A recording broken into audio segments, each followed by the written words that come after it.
Emily had always been the responsible one. Good grades, polished resume, put together image, but privately, she was exhausted. Every decision passed through one filter.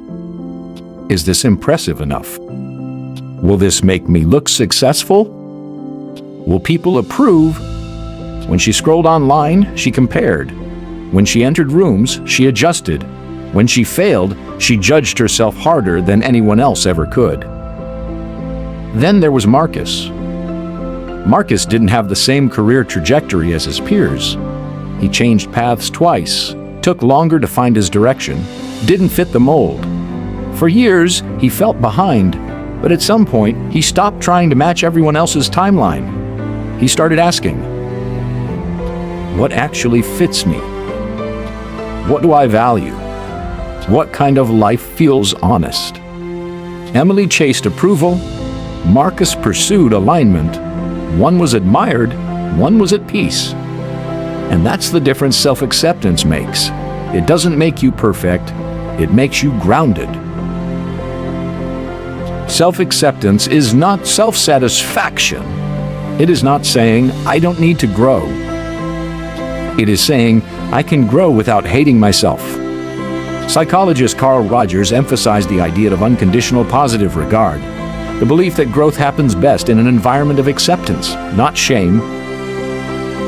Self-acceptance means acknowledging your strengths, owning your weaknesses, recognizing your past, refusing to define yourself by mistakes. It is embracing your humanity without excusing harmful behavior. It is the foundation of healthy confidence, because you cannot build securely on self-rejection. 1. You can't heal what you refuse to acknowledge. Many people try to outrun their insecurities. They overachieve to compensate. They overwork to distract. They overperform to be validated. But unaddressed insecurity doesn't disappear. It drives. Self-acceptance begins with honesty. I struggle with this. I'm insecure about that. I'm still learning here. Awareness removes shame's power. 2. Comparison blocks acceptance. If your standard is always someone else's highlight reel, you will never feel sufficient. Emily compared her behind the scenes to someone else's curated success.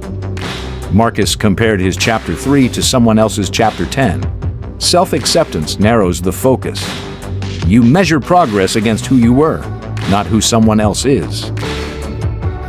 3. Self-acceptance creates emotional stability. When you accept yourself, criticism becomes feedback, not identity. Failure becomes information, not condemnation. Growth becomes possible, not pressured. You stop collapsing under every mistake. You stop inflating under every compliment. You become steady, and steadiness builds resilience. 4. Acceptance does not mean stagnation. There's a myth that accepting yourself means staying the same, but the opposite is true. When you no longer waste energy trying to prove worth, you have more energy to improve skill.